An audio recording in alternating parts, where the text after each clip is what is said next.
your first board, how many years was it that said come back? Is it 3 years, 2 years? 7. 7? My first was 7. Damn.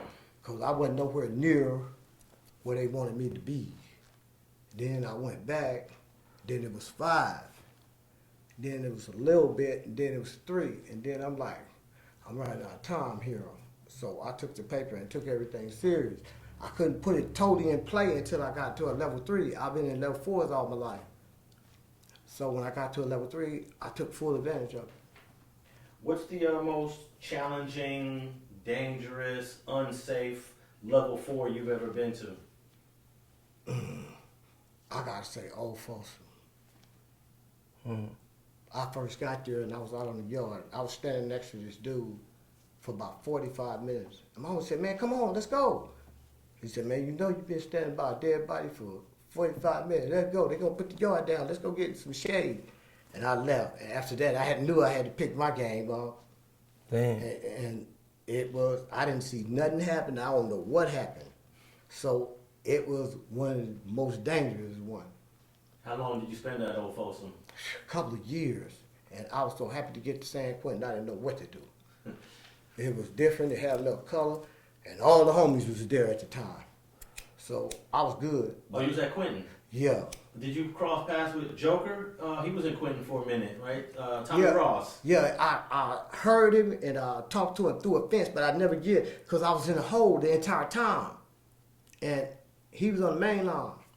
Then he left, come back, because Quentin was a level 4. And when he came back to it, it was level 3 or something. And I was already gone.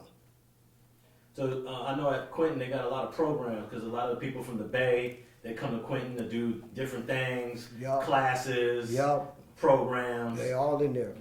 When you're on level 4, can you take advantage of that, or? When you're on level 4, you couldn't. Only reason I was able to is I got some clean time in without being in trouble, and it got me to a 3. And when I hit the ground, I took a little vacation, and I started doing everything. How cold does it get during the wintertime in San Quentin prison? It get cold because it's coming off that bay. And man, they come out every winter. They pass out. We already got 2, but they pass out extra wool blankets because we done broke out all the windows because it's hot in the summer. Ain't no air conditioning, ain't no fan. I keep wetting my sheet in cold water and get under it. Damn. And it keep you cool because you couldn't get no fan. And I'm on the 5th tier. I can still remember the cell. 5D42. I was in it for 7 years before they moved me out. So you at the highest tier where it gets the hottest. And it's hot. But then when that winter come around, Ooh, I love it. oh, you don't mind it? I don't mind it. I can keep warm. All that heat come up, I be cool. Yeah. Just sitting around in shorts and stuff. But man, can't do it down low. So I guess it's easier keeping warm than it is trying to keep cool. It is. Yeah. That's it. Yeah. But it was one of the best prisons I've been in. Food was good. It's one of the oldest ones too. 18. They built that prison in 1850 something. Yup. It looked like an old cowboy movie on the backside. Yeah. Damn. Just like an old western movie when you're on the back of the yard. So how long was y'all together in Lancaster, Sodi?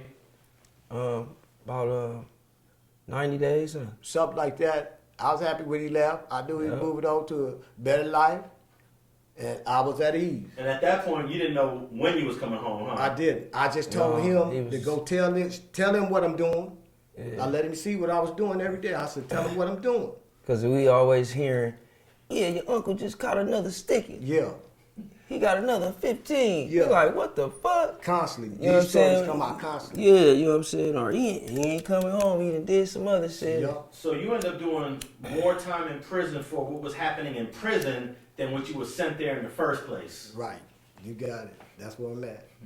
That's where I'm at. Yeah. So what's the plan for a brother now that after you've spent more than half your life in prison, how do you adjust now to free society? I'm adjust with this money. Right. I'm adjust with this money. That's all I can say. I'm adjust with this money. What was the biggest change when you first came home? What kind of blew you away? Everything, right? Because I got out the car and touched a tree. You know, ain't no trees on the yard. So you touch a tree and then you like, it's a little grass around, but when I walked in the store, walking past the little kids and the people, you know, I'm in prison. and they gonna let me out with no parole, and I'm just out of prison in the market, and I'm walking past little kids, and it was just so weird. I had to take a deep breath, and all I said was, "Thank you, Jehovah." Amen. I was free. I knew it was for real. Amen. It wasn't no dream. And I just worked at it and worked at it. And it paid off. Now, coming home and seeing your own neighborhood, there's a lot of people are gone, moved on. How many people were you able to tap in with that you knew from the 70s that's still around? It's a few still around, but the media circle, it started from the beginning in that Hunchy clique, damn near all of them gone, I think, except for 3. Hunchy's still around. Yep, Yeah. Hunchy, Robert Finch, and I think Angie. And there's a few others. Like, his daddy's still around. He's still living. So I had that when I came home. Yeah. I lost everybody else. I got to talk to Rayford the night before he died. And I told him I was sorry I didn't make it out of time to see him. And he told me, just get out, man. Have the best life you can.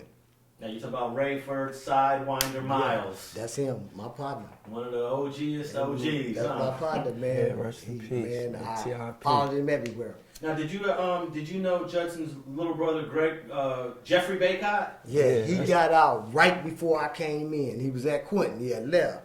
He had a 7 to life. I can remember his record. He didn't get in no trouble in prison. That's what got him out. He had 7 to life. He got right out because he didn't do nothing but what he was supposed to. Now, Judson told me a story on a previous interview that he went to prison in '72 and his brother was not in the streets, and then he's getting calls that, no, Jeffrey out there. Yeah, he was playing football. Sure was. And he was surprised that his little brother ended up, you know. Yep. He was playing for Texas. I went to practice with him a couple of times, but he started getting away from it. So he was actually playing for Division I college? Yep. I went out there. He got me a uniform. I practiced with him and everything. I played safety. I practiced with him and everything. He took me out there. His brother. So what do you think it was that just drew Jeffrey into the set like that? These- Actually, he's considered one of the co-founders. Yeah. Yeah. Same thing as me. Is I'm in Mississippi. I don't get in no trouble. I do good. But when you come back, it's the hood. It's the homies. They calling you. You know it's gonna be a problem, but you just can't stay away. And same thing happened to him. Even though he was in Texas, balling, he wanted to be over here. Because if he wanted to be playing football, he would have been playing football. But you want to be where your heart's calling. A lot of times you get us in trouble. He's one of the first ones to get shot in that war. He survived it, obviously, but he got shot by a 60. Yup. You know, Yup. survived it Survived it. and had the whole hood going crazy. Yup. Yup. Because he couldn't play ball no more. So you getting all this information while you're in prison, huh? Yeah, I'm talking about every little thing pin dropped in the ocean. I'm gonna know it by